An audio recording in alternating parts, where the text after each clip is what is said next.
Allez, joyeux Noël les petits internautes et bonne fête de fin d'année à toutes et à tous. J'espère que ces fêtes de fin d'année seront pour vous l'occasion d'oublier un petit peu cette année pourrie que nous avons vécue, mais à titre personnel qui m'auront permis de faire certains projets. On va en parler d'ailleurs dans cette vidéo, on va faire un petit bilan de l'année comme j'ai l'habitude de faire, ce que je ne laisse pas habituellement bien sûr, mais sur le Facebook je crois qu'ils sont toujours disponibles. Voilà. J'ai eu un an d'absence sur ma chaîne perso depuis la fameuse Virage Tech. Pourquoi j'ai arrêté ce Virage Tech? Parce que tout simplement je pense qu'aujourd'hui le secteur est bouché, que pour pouvoir avoir des trucs en prêt, de thèse, de machin, c'est très compliqué, à moins d'être le youtubeur à la con qui fait que du vide et qui ne met aucun fond dans ses vidéos, vous avez aucune chance de parler à une marque. Aujourd'hui, si vous faites des trucs un petit peu genre forme plutôt que fond, eh ben, les marques aiment beaucoup parce que au final vous détournez un peu l'attention sur autre chose que sur le produit s'il est pourri. Donc honnêtement la tech j'ai préféré arrêter pour cette raison mais pas que, voilà, parce qu'aujourd'hui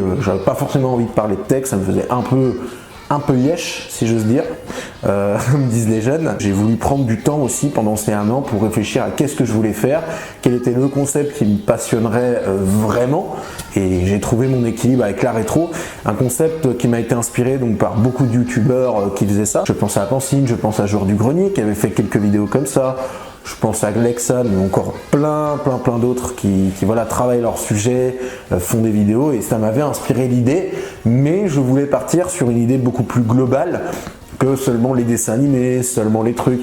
Et c'est vrai que dans la rétro, j'essaie de parler de beaucoup de sujets, même si je vous avais parlé que je ne ferais que de l'animé. C'est compliqué pour moi de ne faire que de l'animé, ça voudrait dire sortir une vidéo ou deux vidéos tous les 2 mois. C'est pas possible. Aujourd'hui, il faut quand même envoyer un petit peu de signal. Et puis j'ai d'autres sujets qui me passionnent, donc clairement, j'avais envie de vous présenter d'autres sujets aussi qui me passionnent, notamment la dernière sur le Fiat Multipla. En tout cas, je suis très heureux de voir que les Cave Live, ça marche plutôt bien. Je suis très heureux que vous soyez de plus en plus nombreux à nous rejoindre, à venir même sur le live discuter avec nous. Je pense à Lynn, je pense à Rouget83, salut à toi, salut à ceux qui sont là, les fidèles désormais. Grâce à vous, j'oserais dire, j'ai appris à peut-être plus m'assumer, parce qu'il faut savoir que je vous racontais un peu l'histoire, parce qu'on est entre nous, c'est Noël, et j'ai envie de vous raconter une petite histoire de fin d'année. Et c'est vrai que je m'assumais pas avant, j'étais pas forcément très à l'aise avec beaucoup de choses, j'avais un peu peur de dire ce que j'aimais, ce que je ressentais. Et j'ai fait la rétro sur Rouge Majo où j'ai pris beaucoup de pincettes, beaucoup de machins. Et au final, j'ai rencontré une communauté de fans qui voilà, m'ont appris à m'assumer, m'ont appris à être moi. Et ça, je leur remercierai jamais assez parce que sincèrement, ça a été un déclic pour moi. Dans mon délire, on n'aurait peut-être pas pu s'écrire et plein d'autres choses derrière qui font que grâce à eux et grâce à le concours de circonstances, j'oserais dire, aujourd'hui, je suis très heureux, très épanoui et je trouve enfin un bonheur et un sens à ma vie, et c'est le cas de le dire. Donc merci encore à vous, ceux qui sont là, les fidèles bien sûr, et sincèrement j'espère que ça ne va pas s'arrêter là. Et d'ailleurs, quand les confinements, tout ça s'arrêteront, il faudra qu'on trouve une nouvelle date pour Cave le Live, qu'on fera toujours une fois par semaine, en soirée. Je pense que ça sera plus simple que de le faire un dimanche après-midi ou machin, enfin... On en reparlera. N'hésitez pas d'ailleurs à mettre dans les commentaires si vous avez déjà des petites idées de dates hebdomadaires sur une fois la semaine. Vous me dites. J'essaierai de m'adapter malgré mon boulot, il n'y a pas de souci, on trouve toujours des solutions. Je vais pousser un petit coup de gueule à la fin de cette vidéo, mais je vais rester assez maîtrisé sur ce que je raconte parce que voilà, vous êtes quand même de plus en plus nombreux à regarder, mais c'est vrai que bon, j'aimerais quand même avoir un petit peu plus de vues quand même sur mon travail parce que c'est vrai que bon, on y passe du temps, je suis pas le seul à le penser bien sûr ça, c'est-à-dire que c'est un avis plutôt global. On passe du temps sur les vidéos, on se casse le derche, je peux passer de 1 heure à quelques semaines sur les rétros, à les écrire, à tourner, il me faut au moins 1 à 2 heures, et le montage, je vous donne même pas le temps parce que c'est pire que ça.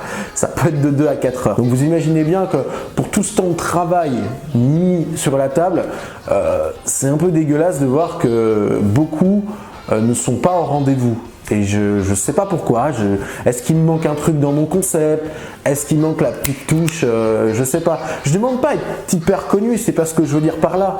Ce que je veux dire, c'est que j'aimerais un peu plus de reconnaissance sur notre travail, et j'ai l'impression que YouTube n'est plus comme il y a 10 ans quand j'ai commencé, c'est-à-dire il n'y a plus vraiment de mise en avant de petits artisans youtubeurs, c'est plus ce que c'était quoi. Aujourd'hui voilà, il y a les gros youtubeurs et il y a les petites gens. Et franchement, ça me dérange un peu de dire ça, mais au bout de 10 ans, il y a plein de questions qui sont sans réponse, ou plein de remises en question qui m'arrive dans la tête parce que clairement bah c'est du temps gâché quoi. C'est du plaisir, d'accord, mais c'est du plaisir où j'aimerais quand même qu'il y ait un peu plus de monde qui soit là. Mais je suis très content déjà d'avoir ceux qui sont avec moi parce que c'est des gens fidèles, sympathiques, honnêtes et je suis très content de vous avoir. Merci pour votre bienveillance, votre constance et votre confiance. Ça fait plaisir. En tout cas, je vais finir cette vidéo en vous souhaitant encore une fois de bonnes fêtes, un joyeux Noël puisque je vous publie cette vidéo à Noël, donc joyeux Noël à vous.